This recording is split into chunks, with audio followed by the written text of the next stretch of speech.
Cool. So we had office hours earlier today. Just as a reminder, every Tuesday, the same day that we have this same exact lecture, from 2:30 to 4 p.m. we do office hours if anybody needs help, like with their business, any questions about the way to fill out the weekly updates. But there was some few things that came up during office hours that I wanted to touch on today. The first one was what we talked about week one was like writing down your problem thesis and continuing to use that as like your North Star while you're at the beginning of your journey. So everything you do should be trying to prove that hypothesis and that thesis. And if while you're on your journey, you prove against that, I would suggest like trying to find a new thesis or trying to find an entirely new business model or figuring out like what am I working on to begin with. Because if you continue to go against this and you keep doing it and you keep finding out that there's not a need for it, if I was you, I would pivot or just try and find a completely different business model that might prove the same hypothesis. So make sure you write that down and put it right in front of you and keep it there. Another thing that we talked about was there was this really cool study that this professor did with a lot of the companies that he invested in, and this comes down to like co-founders. But so he had every single startup that he came across and every single startup he invested in, he had them do this exercise that you could do with your co-founder. So he said, I want all three of you or two of you or four of you to imagine what like the dream exit would look like, or the end of the dream business, what it would look like. Write down what that front page headline in the Wall Street Journal would look like. And all of you guys don't tell each other, but all you guys write it all down and share it. And he said the best teams all had the same exact idea of the outcome. And when you're building your business, you guys all need to be on the same page. So it's important to communicate that. Like, hey, I think this journey should look like X, Y, Z. I think the product roadmap should go in this direction. And you want to always be building together, because if not, you'll see this fragmentation of the team where like maybe two people believe the product should go this way, or maybe they want to sell the company early, or one person thinks, something completely different. So you guys need to all be on the same page. So that was just like something that we learned from office hours today that I want to reiterate on, and definitely use the office hours. So cool. Today will be, we'll keep it short, quick, fun, and if we'll have time for questions. If not, we'll just let you guys have the rest of your day.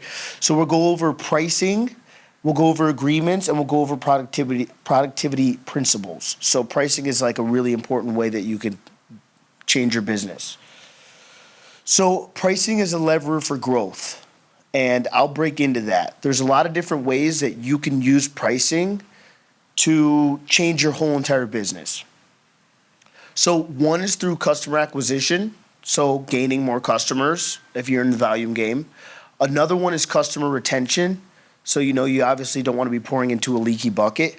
And the third one is the easiest to change, but it's also the most profitable. That's monetization, and that's the amount of money you get per customer. So at the end of the day, you want to be thinking in that realm, how can I get more money per customer versus having to go out and get more customers? The easiest person to sell to is somebody that you've already sold to previously. So like, how can I juice the lemon is what they call it. How can I get one more squeeze out of the lemon that I've already juiced, right? Because there's always one more drop. So how can I continue to monetize on this customer base? And I'll go into a few more things. So has anybody heard of the popcorn pricing model or the decoy effect? I'm sure all of you guys have been to the movies. So out of this, you go to the movie theater, you're with a date, you go up, you're like, okay, well, we definitely don't want the small because I'm going to eat at least a bag by myself. And then you look at the next one up, and it's medium at $6.50 and the large for $7. So which do you guys think is the decoy? The medium, correct. You already know that you're going to eat a small by yourself. You have a date, and you're trying to impress them. Plus, the large usually comes with one free refill. So it's obvious. The way that the decoy effect works is you think it's the illusion of choice. You think that you're going to pick, the small every time because it's the cheapest one, but you end up picking a large. And this is how movie theaters end up actually selling a majority of their popcorn. They sell more larges than they do smalls, and they sell almost close to no mediums because that's really just a decoy. They're not really ever trying to sell the medium. They just put the pricing like that to try and monetize and get more money per dollar out of a customer.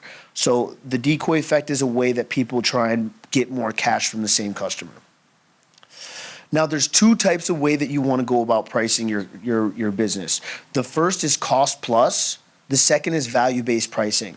So I'll give you an example. So Dunkin' Donuts or some mom and pop shop, you go, you get a drip cup of coffee and it's $2.50. Then that's cost plus, right? It costs them $1 to do it. They want to add $1 onto it. They know their expenses are 75 cents. They make 25 cents per cup. The game that you want to be in is value-based pricing. You never want to be competing on price. You want to give the illusion of value or actually bring value. So when you end up going to Starbucks, you see, you know, they have beans that they crafted from Ethiopia, and then they have this certain type of pumpkin spice in this crazy menu, and really it's just sugar and, you know, a little bit of cinnamon. And, you know, and then all these different things. Next thing you know, you go out and you're spending $7 on a cup of coffee versus going to the mom and pop shop that's doing cost plus. So you want to take this approach to everything in your business where you're not competing on price, but you're competing on the illusion or the actual value that you're giving the customer. And one thing about your business, if you're truly innovating, is that innovation is not price sensitive. So I'll give you an example. A hotel might be $60 a room, right? But somebody's willing to pay $80 for an Uber because it comes with a kitchen. It comes with, you know, maybe a spare room. It comes with a few extra amenities that they don't get in a hotel that they can get through a house. So if you're doing something different and you're bringing true value and you're innovating in the space, people will give you more cash. So when you're trying to offer that, now if you really look, now on Spotify, Airbnb is actually running ads on this. So Airbnb is like, hey, you're traveling with your little one. Why would you go to bed when your kid goes to bed? You know, like, why share a room? You could have your own separate room. You can go to bed when you want to go to bed. And now the price of Airbnbs is like double the price of a hotel. But people are looking at the added value that they're getting, and then they're just using that same monetization approach and getting more money per customer. Instead of the $60, I'm willing to drop $120 because I don't want to go to bed when my kid goes to bed. I don't want to share the same room. I want my own bathroom. It's these like little added value perks. That's the same approach that Starbucks is taking. So you want to continue to think about that as you're building your business and as you're building your brand. What are the small things that add value to the customer that I can upsell them on? And then once you do have these customers, there's something they call the 10-5-20 rule. So the value should be 10x the price. And then you want to continue, once you have these customers, you want to continue to raise the price by 5% until you have about a 20% pushback or a 20% drop off. So it sounds crazy that you want to keep jacking up the price and then lose customers, but I'll show you exactly how this works through price optimization. So out of this, you see there's a $5 product and they're selling 40 units. There's also the other extreme where there's a $20 product, but they're selling 5 units. So out of those 4, who would guess which one's the best strategy to take?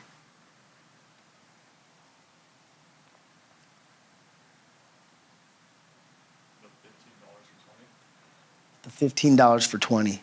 So even though you're getting more sales, it might be like, wow, we're ramping up customers right now. We have so many, everybody who we sell is buying, right? That's actually a problem. You don't want that in your business where every single person that you go, you know what that shows is that your price is too low. You know, you need to have people that are actually saying no and based on price because yeah, they have half the conversion rate, right? 20% of people are converting. Well, that just shows like I could still up the price. So once they upped it by $10 and dropped the conversion rate to 10%, they end up making an extra $100 in revenue. So you want to go through it in that type of terms and that type of mindset, like, hey, how can I continue to ramp up the cost until I get this pushback at 20%? Like you don't want too many people, obviously you don't want 100% of people to say no to your product. Question? What exactly is a conversion rate? So let's say the conversion rate is like, okay, I have a demo call with 100 people and 20% of them convert from a demo to a paid customer. So it's just like, what's the conversion to sales? So at the end of the day, you don't want to be in the game of just being the cheapest person in business. You want to be high value. You want to get more money, monetize more. And then you want to just keep upping the price until you see a lot of pushback on the price. So, and then another thing is that you need to realize how your pricing affects your sales strategy. So another good example is self-service versus hiring a sales team. And this is something that we see in a lot of startups. We'll see a startup that's selling $1,000 product or $100 product, for an example. And, their average customer value is, $100, but they're like, I need to hire 2 sales associates and I need to ramp up sales. But if you really do the math on that, it's such a low ticket item, they're not in any way, shape, or form going to be able to cover the cost of the sales associate. So what they need is self-service. So if you think about McDonald's, what is McDonald's doing right now? McDonald's is putting kiosks in every single McDonald's. They're trying to incentivize you to use the app because they realize I can't keep hiring front counter people to continue to take orders. I need to be able to automate orders because I'm in the volume game. I'm in, selling a $2 product sometimes. So I need them to be able to self-service. I need to be able to buy your own thing, go pick it up. And the people who are the only people getting paid are the people making the sandwiches. And even then, they're going to probably automate that here soon too. So when you have a high ticket item, yeah, you can bring on somebody for sales. When you're first launching your product, yeah, the internal team will probably do sales, but you need to figure out if it's something that's a $2 product or a $10 app, right? You need to figure out how can I have people just go to my website, type in their info, go through the whole entire demo, maybe put a tutorial showing them how to sign up, and how can they onboard themselves? Because there's too many companies who don't have the ability to let people onboard themselves. And then they're hiring sales, they're hiring for somebody for onboarding, and they're continuing to lose money because they haven't figured this part out. So you need to figure out throughout your sales price, how am I going to sell and how am I going to onboard customers? And then another thing when it comes down to is a lot of VCs, they want to invest in a billion-dollar company. Obviously not all of them, but a majority of them want to see how is this going to go to $1 billion? So it's obvious it's the price per times the amount of customers, and that's going to equal $100 million in revenue. So how am I going to do it? Am I going to be a consumer product, like some type of, like TikTok shop, and I'm selling people, on a $100 product, $40 product? Am I going to play in this space, which is the small to medium business space? That's a really hard space to be in. Or am I going to go enterprise? At least, $100,000, 1,000 people. I don't know why there's $2 signs on each side. But so we have a company right now that they're charging each customer $20,000 a year. And that's the only way that they have the ability right now. And they're still trying to figure out how to self-onboard people. But they have a sales team. They have somebody onboarding them. But if they were selling for anything less than $10,000, the cash just doesn't make sense. So this is called the $1 billion formula. Okay. Now, he asked, what are conversion rates? These are some ways that you can increase your conversion rates. Number one is increasing the customer knowledge. So educating the consumer, back to like that Airbnb story where they know what a hotel is, but now I can educate them on the benefits of having an Airbnb versus having a hotel. Multiple rooms, go to bed when you want, doing this kind of like customer education and showing the benefits, showing the value, or decreasing the friction. So how you would reduce the friction is less clicks to buy. So instead of having to go through that whole entire process, I put in my payment, I pay my info. There's a lot of products right now where the first 30 days, you don't have to put a card in at all. You just start to use the product, you hop on, you start to make your own, pitch decks, etc. Then in 30 days, when the trial is up, people are converting to paid. I already have all my information on there. I already have all my material. My team is already using the product. I think Notion already does this too. And that's how they scaled a lot. Because the friction point onto onboarding them as a user is so low, everybody is already on Notion. Now I have my knowledge base on Notion. Now my team is using Notion. I never put in payment info. All I did was put in my email, my name. Now I'm using it. And then once it's like, hey, now it's the 30 days are up and I have 5 people using it, I'm going to convert to paid and I'm going to take the time to put in the payment information because it was just frictionless for me to start using it. Another time is the aha moment. So you want to minimize the time in between them hearing about your product and getting into that type of business where they're like, oh my God, this is exactly why I need it. And Notion is another great example of a company that does that better than anybody else. And then we'll get into a few different agreements that are super easy, and we'll answer some more questions because I know that you guys will have more questions on this. And then we'll get into productivity secrets. So a safe agreement. Who here's seen a safe so far? Okay. Abby, nice. Nice to see you, buddy. Okay, and the other one's going to be a convertible note agreement. So this is super easy to find. I mean, if you just Google like Y Combinator Safe, you'll be able to find this anywhere online. They say that this is a little bit more founder friendly, and Y Combinator actually invented this. And the reason why they created the safe is it allows you to receive money without setting the value of the company. So when you're first starting out and you're trying to raise money, people are going to ask you like, okay, well, how much am I buying? Like, let's say you want to get $100,000 for your company to launch it right now, right? Okay, well, how much is your company worth? Like, okay, well, how do you justify that it's worth $1 million? So what you do is you set a valuation cap. Okay, I agree that it could be worth no more than $1 million. That's the absolute cap. And whatever we raise the next round at is what it'll convert at with the discount.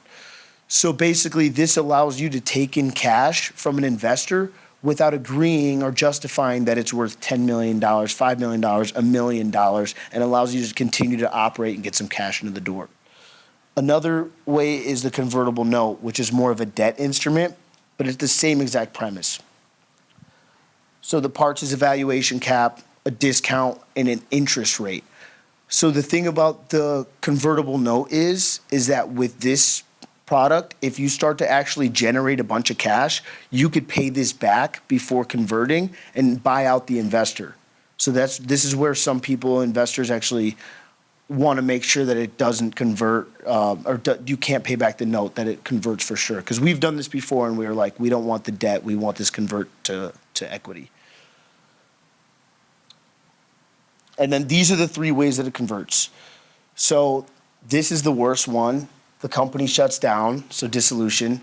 And then the other two ways is that you get equity financing, so that's called a priced round. So like, let's say, you come in at $1 million valuation cap, and you give me $100,000. Then once I get a bunch of traction, I have somebody who says, okay, this company is absolutely valued at $2 million, and I'll give you $50,000 for it. So now it converts at the cap because we set the cap. They converted $1 million, and then the other person comes in for a $2 million valuation. So that's how it converts, or somebody sells the company, which is a liquidity event. So those are like the two main ways. The dissolution, I mean, you never want to see that. But so it's either you raise money at a fixed round and a fixed price, or somebody buys your company and then it converts at whatever you guys set the cap at. And for the investors, it's the greater of the two. It's either the cap or it's the discount. And then, have you guys ever heard of like post-money valuation? Who here has? Abby has, probably. Emily, Brandon. Cool. So basically the math is super easy. So it's the amount raised and the pre-money valuation equals the post-money valuation. So let's say your pre-money valuation is $5 million. Brandon gives me $1 million. Now my post-money valuation is $6 million, and that's what my company is worth. So you'll set the cap at $5 million. They give you $1 million. Now your company is worth $6 million. So it's like pretty simple math. It's just addition.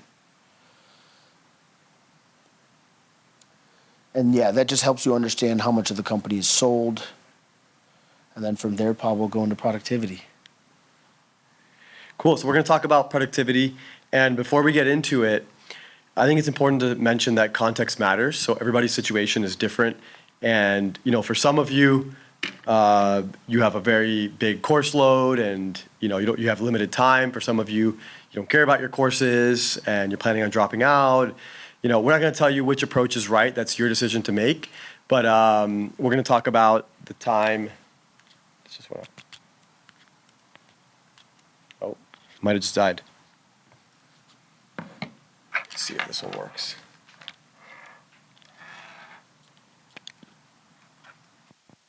Oh, okay. I guess that works.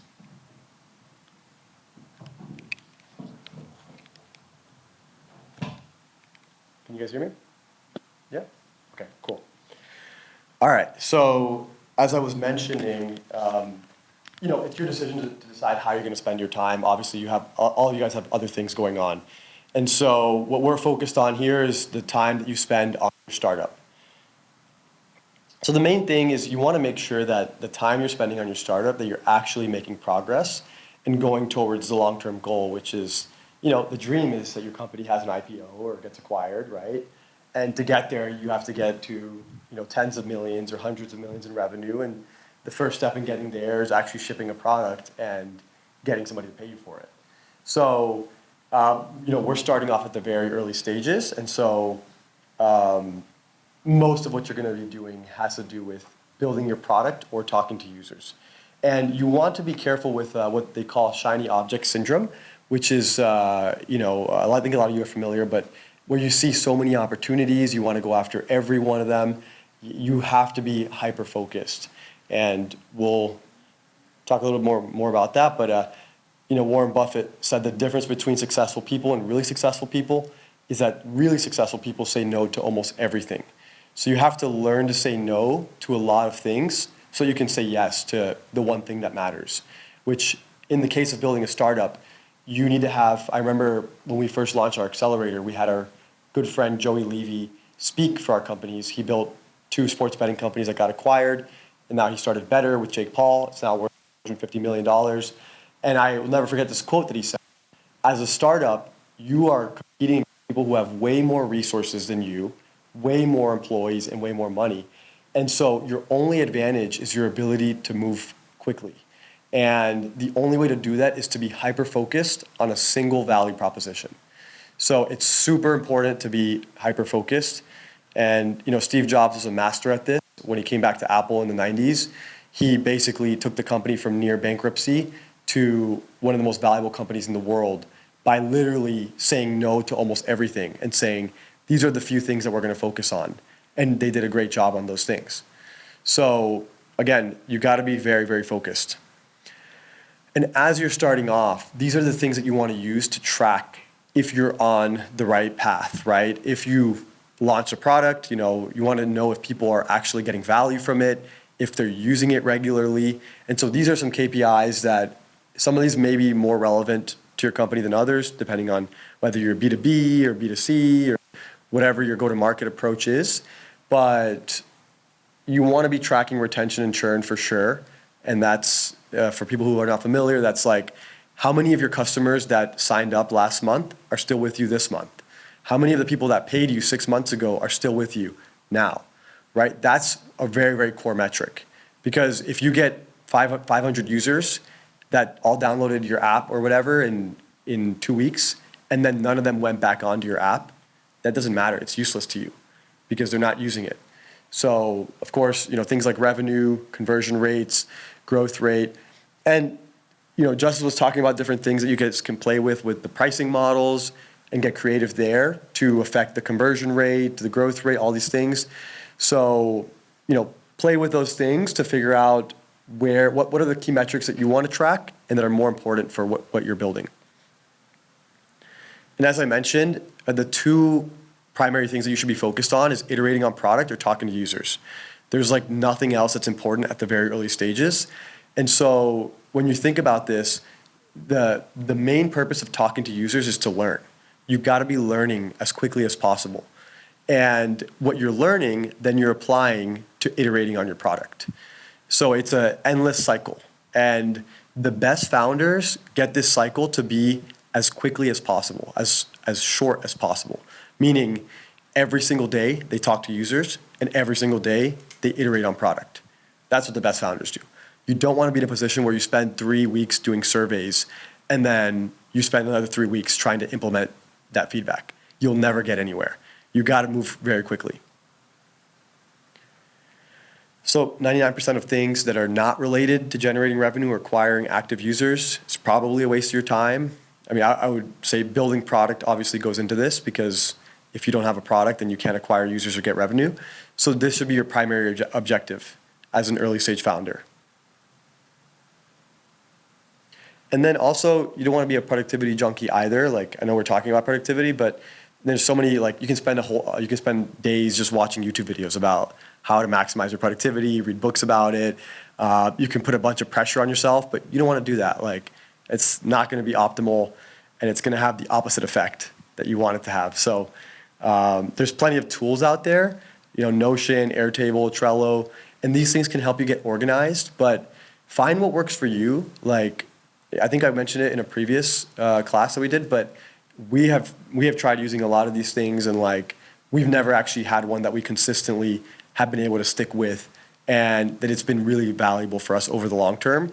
And that's okay. I mean, I think like in the early stages, things are messy. Like, you want to be moving quickly, and you don't need any of these tools. And hey, if it works for you, then use it. But you don't want to be somebody who's like spending 2 hours every day just updating your Notion when you could be using that time to actually build your product and talk to users. This is, so Paul Graham is the founder of Y Combinator, and he has a lot of really good essays that I would recommend on his website.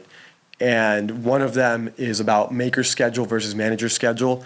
Highly recommend reading this. It just talks about kind of like how in the early stages when you're building product, the type of schedule that tends to work best for the product builders versus like the business people, and like it just gives you some good context. So if you get a moment, if you get some time, I would read that.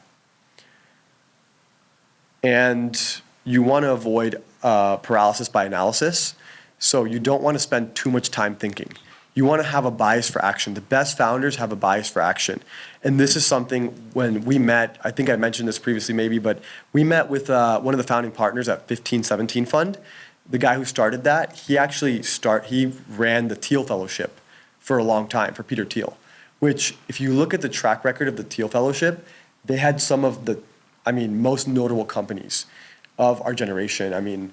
They had the founder of Ethereum was part of it. They had, I believe, the person who built Notion, but also the founder of Figma. The track record is incredible. And to be part of that program, you have to be under 23 years old. And so, these people got it down to a science of like what they're looking for. They only pick 30 people every year. And the catch is you have to drop out of college, and they give you $100,000 over a 2-year period, and you can work on whatever you want. They don't take any equity. And so I learned about it because my friend Joey Levy got it. He was part of it back in like 2016 or something, 2015. But yeah, they started this fund 1517, and what he was saying is what they look for is a bias for action. They look for founders that have been thinking about a problem for a long time, but have also been acting to try to solve that problem. He said it's not a good sign if somebody's been talking about or thinking about a problem for a long time and hasn't actually done anything. So that's a really bad sign. If they've already tried to solve it or already built something in that space, that's a really good sign. So you want to have a bias for action. You want to be auditing yourself, and we'll talk about that. Question? So the fund is called 1517 Fund. Yeah, I think his name was Michael. I'm blanking on his last name.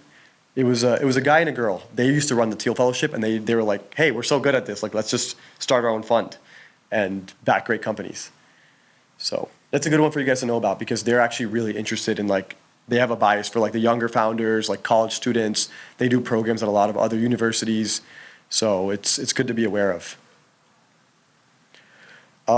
Less is more. So again, this goes back to like the shiny object syndrome. You can be a lot more effective if you focus on a few things versus if you try to do everything.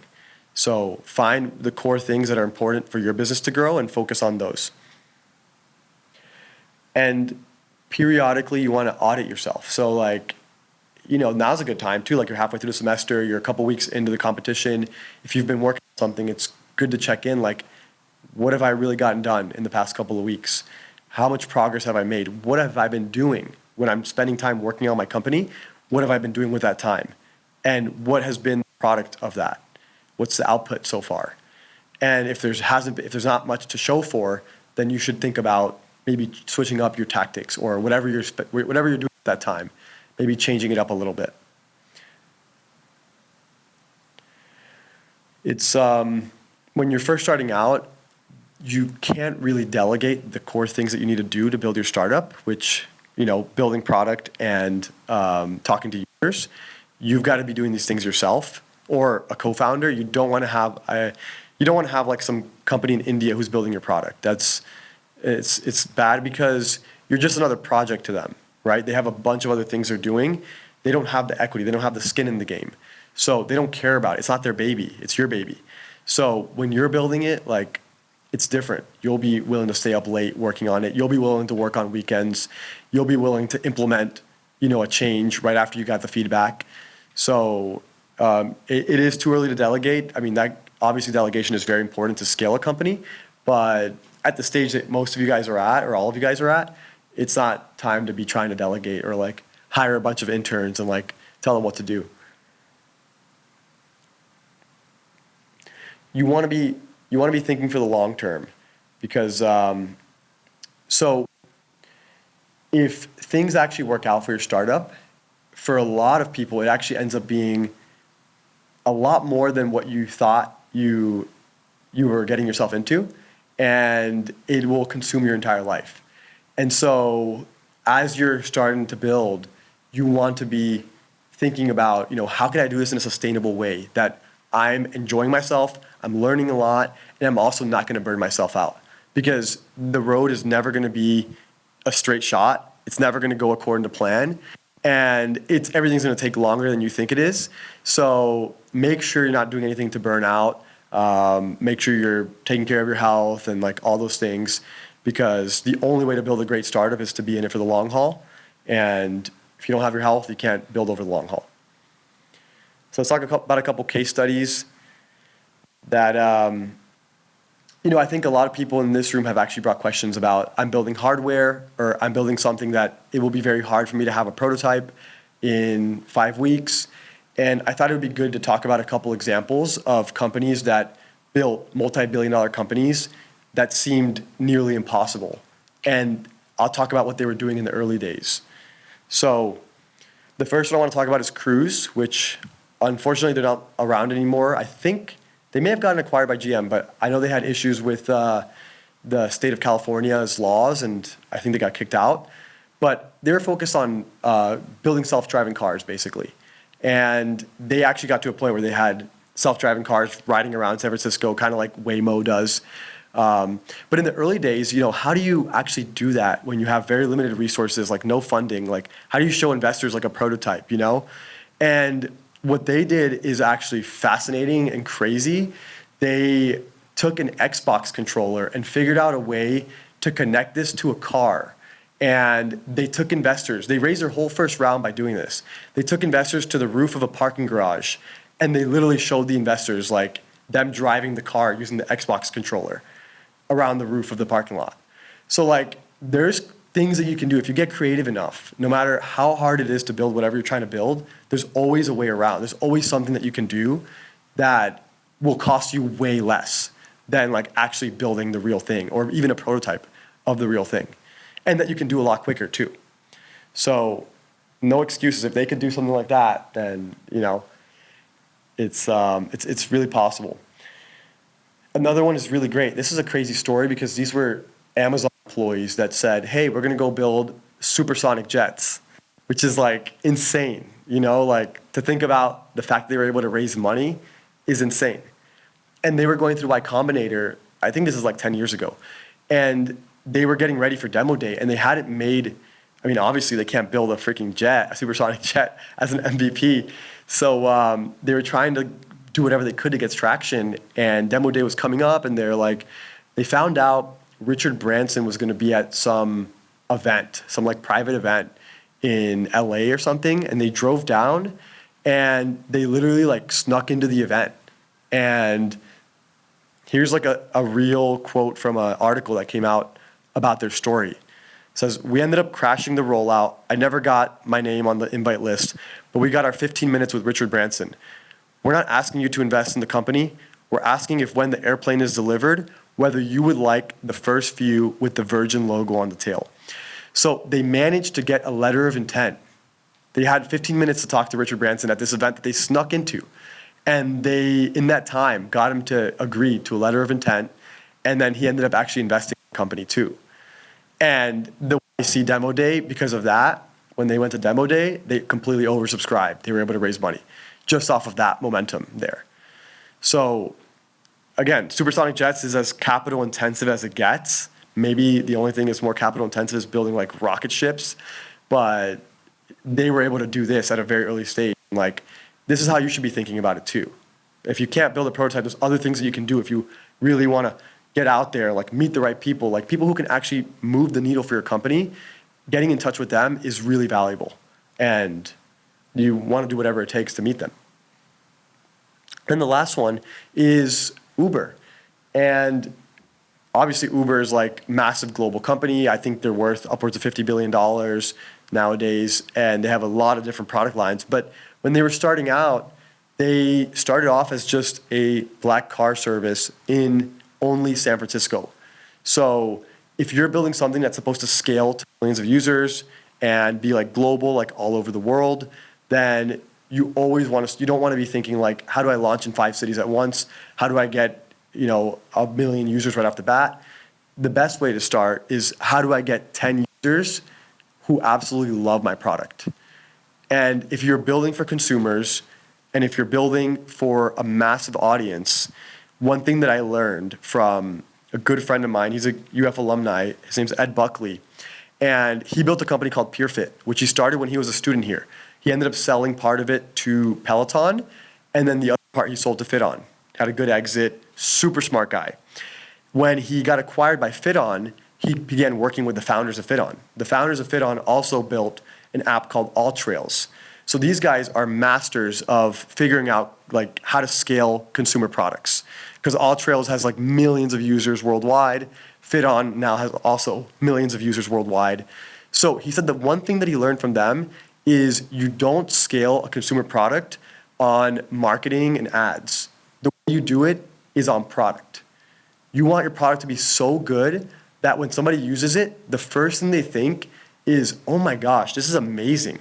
I want to tell my friends about it. Like, I'm going to go post about it. Or I'm going to literally text this to like 3 people right now because they should be using this too. Like, that's what you want to be doing. And I was talking with somebody about this earlier in office hours.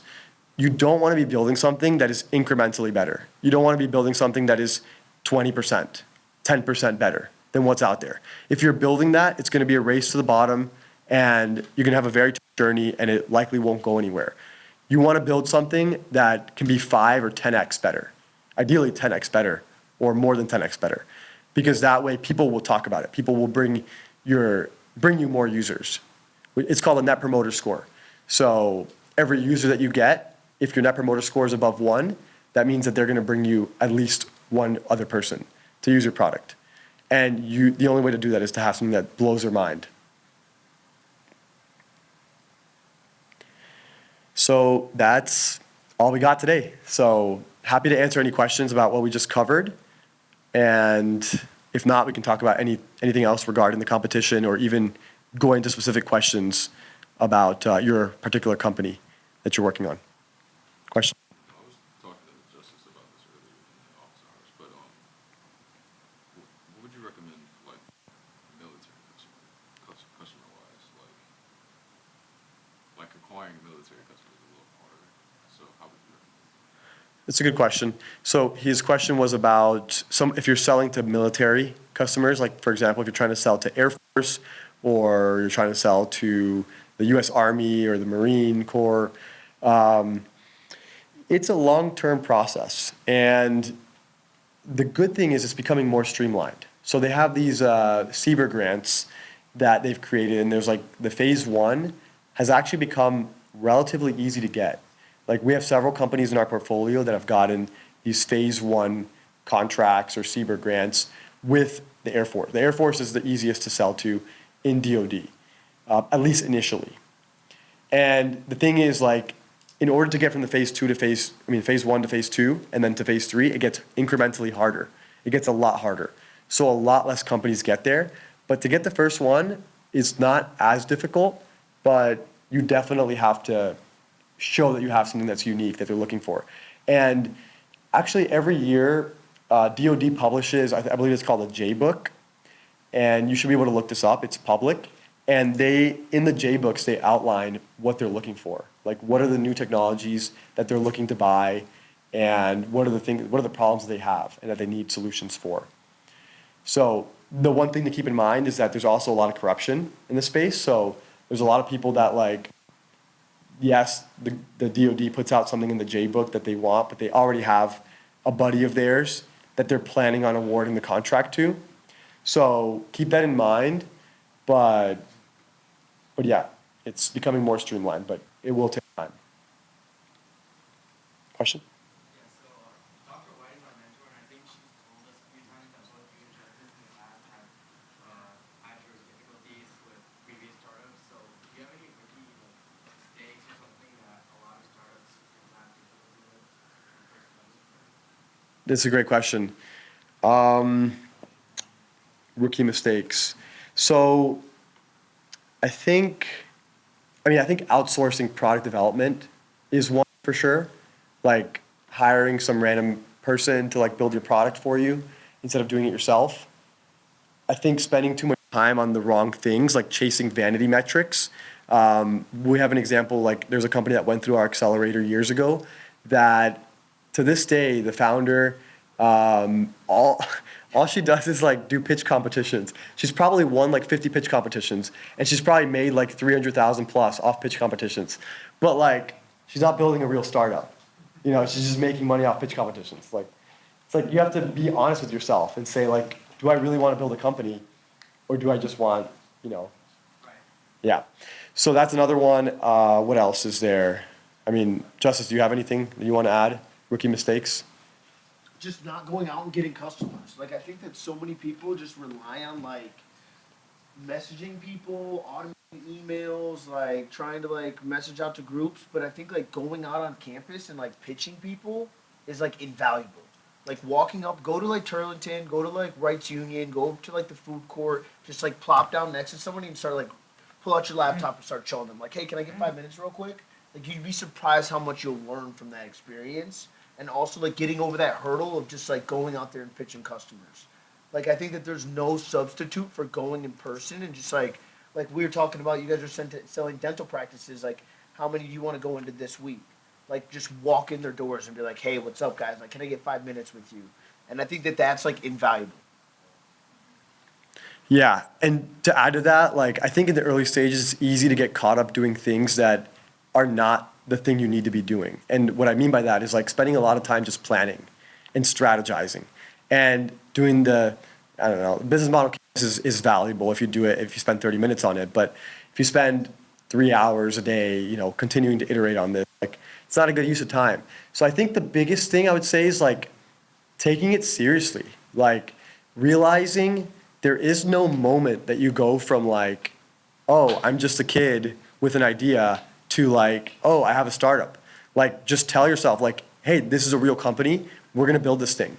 And if you take it seriously, then you're going to move forward seriously. Because like, if you're taking it really seriously, tomorrow, you're going to try to call your customers, cold call them, email them, walk into their office. Like, you're not going to be afraid of those things. Whereas if you're like, oh, I'm just kind of an idea stage, I got to think about it more, you know, so just be honest with yourself. Yeah. You said that you knew a guy who you had one night, I believe, that sold to Fidion and worked on all trails. Do you know the name of the guy? Or can you tell us again? Ed Buckley. He didn't work on All Trails. His company got bought by the founders of FitOn, and the founders of FitOn are the ones who started All Trails. Gotcha. So he got to work closely with them. Yeah. Thank you. Yeah, of course. Question? If after having a client, you notice that they value the like personalized component of the service, and it's hard to automate or create a system that replicates that in the same way, how can you deal with that? Okay, the question is about you have a client, but it required a lot of personal work, kind of like a consulting model. And it's hard to automate that to replicate the same experience. Like, how do you deal with that? So I think you ultimately, if you want to build a startup, then you have to find a way to scale your time, and you have to find a way to make it seamless to integrate new customers. So like, you can build a very successful consulting company or a very successful service company, and there's nothing wrong with that. Usually those companies can't raise venture funding, and they don't need venture funding, and they may grow at a slower pace, but they can still be very successful. So one, you need to decide for yourself, which path do I want to take? If you want to take the startup path, then you're going to have to make it as seamless as possible, and you'll need to find a way to pull back that personal touch. And maybe you find that the core value proposition is not actually the personalized touch. Maybe that was like the icing on the cake, but maybe the service that you gave them was really what they paid for. And so maybe you can find a way to automate things or to find people that can help you with that. Question in the back, I think?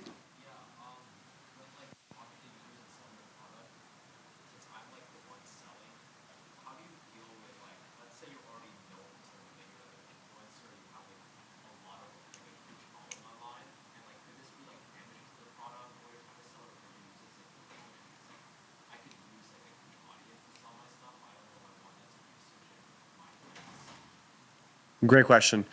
So if you have a big audience, should you use that? How should you use it? Well, I think it's definitely valuable to use it, but you don't want to use it in a way where you're cheating yourself. So that could be like a substitute in the early days for having a great product, which a lot of people have done this. Like I've seen a lot of, especially college student startups, they somehow get access to funds. They use those funds to pay influencers or spend it on a lot of ads. The ads gives them a spike in downloads, and then it just falls right back down because the product isn't there yet. So you really want to wait until you get to that net promoter score of 1 or higher before you even use that. You can use it earlier, and there's nothing wrong with that, but the problem is that it's going to be a leaky bucket. You're going to get 500 users, and they're going to fall off. So you got to make sure the product is sticky enough where when you do go do the marketing, that people are going to stay on, and they're going to continue to use it, and they're going to bring on more people with them. Yeah. Question?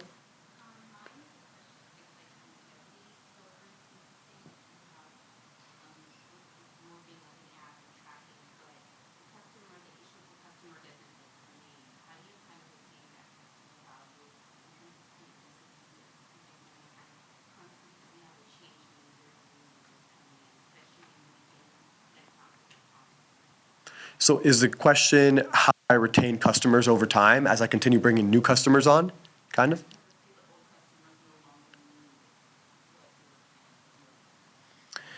That's a great question. So yeah, if the old customers no longer need, they already got what they wanted. Yeah, and this goes back, were you here last week by chance or the week before?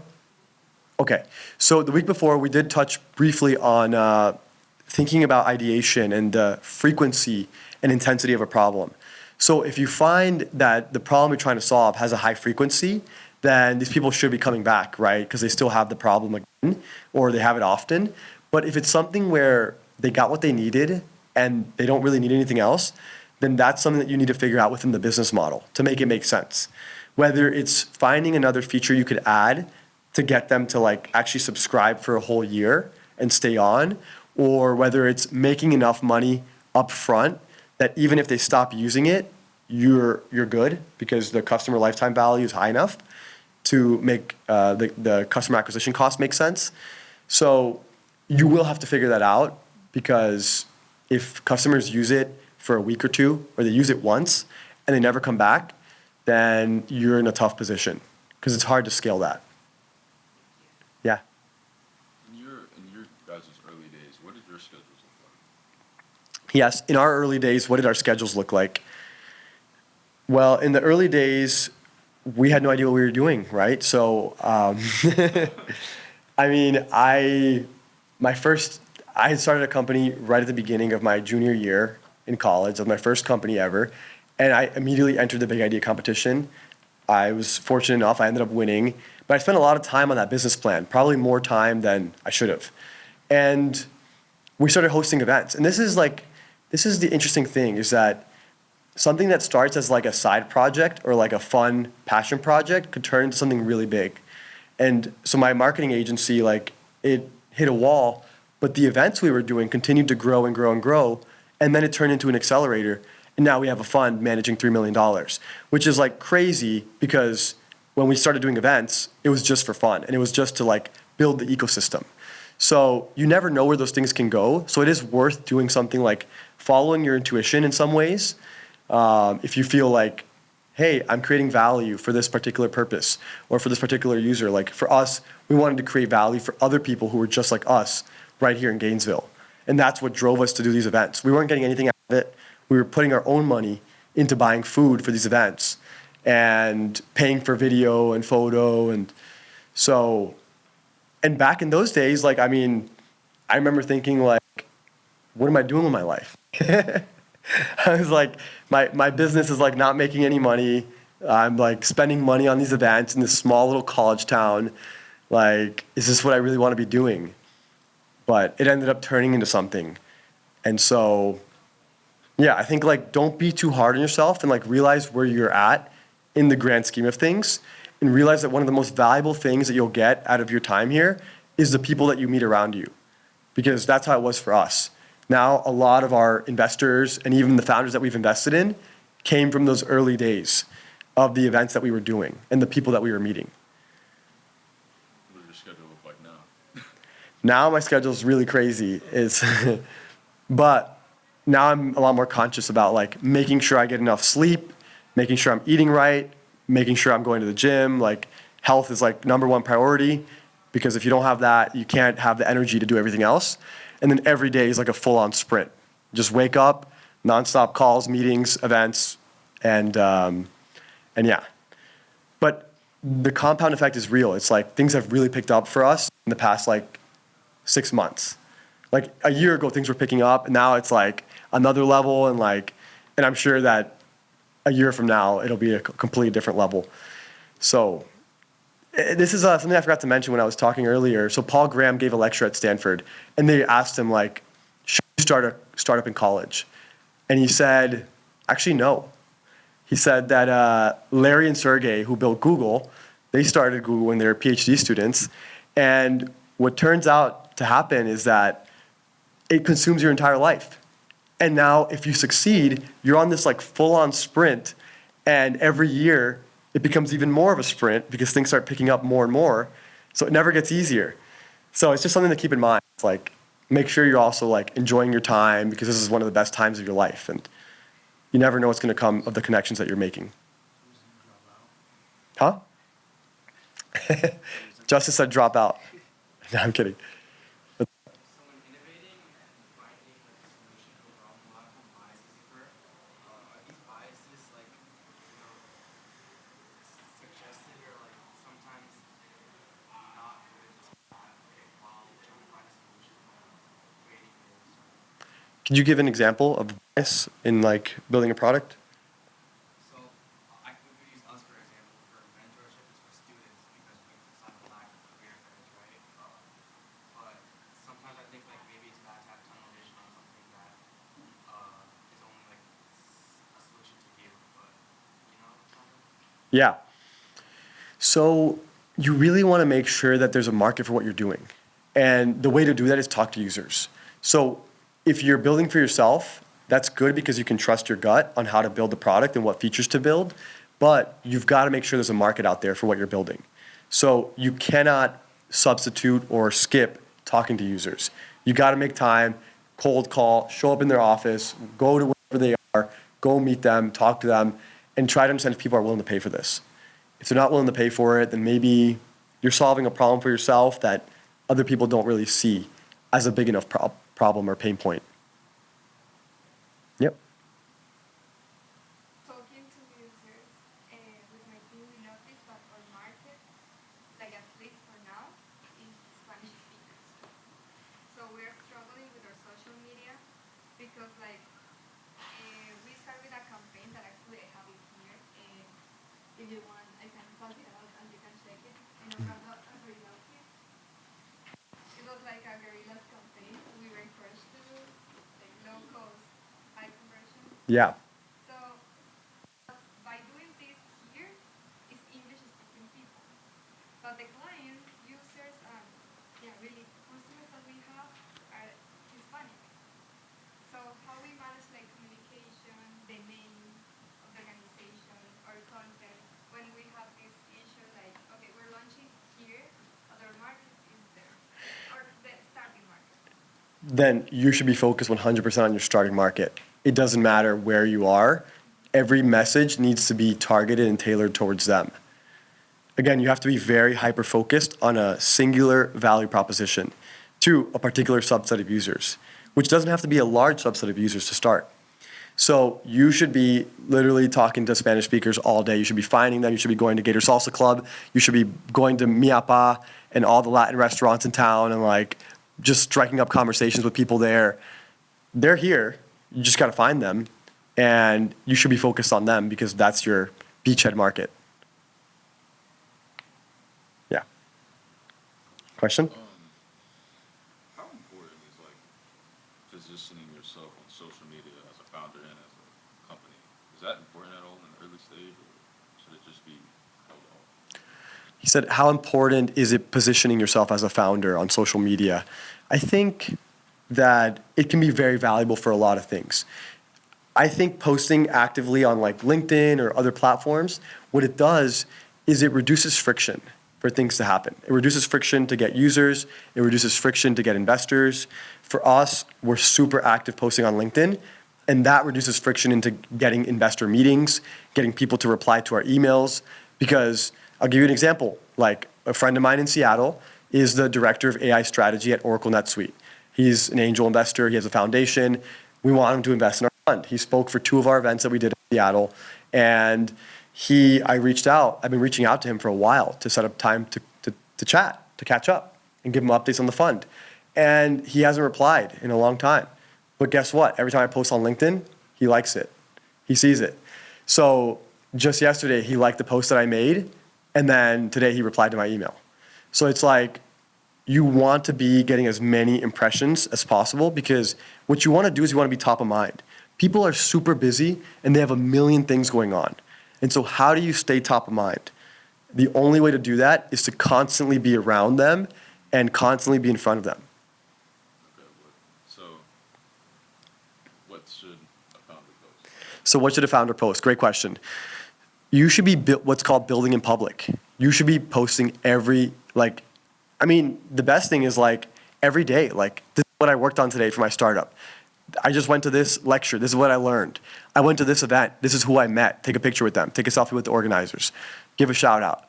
Like there's so many things you could be talking about, even the problems, even the struggles that you're facing. Like as a first-time founder, it's really hard to figure this out, right?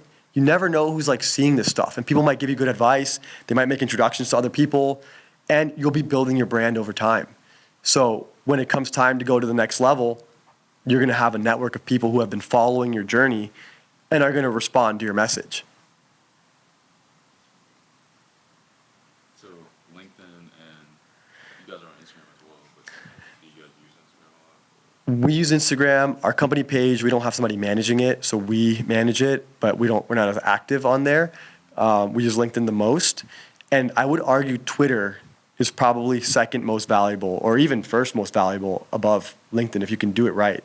Because that's where all the big VCs are, and also some of the best engineers and product builders in the world are on Twitter, or X, I guess you could say. Yeah. Anybody else? If not, we'll wrap up and we can hang around for more questions one-on-one too. All right, looks like we're good. Thank you so much for coming out.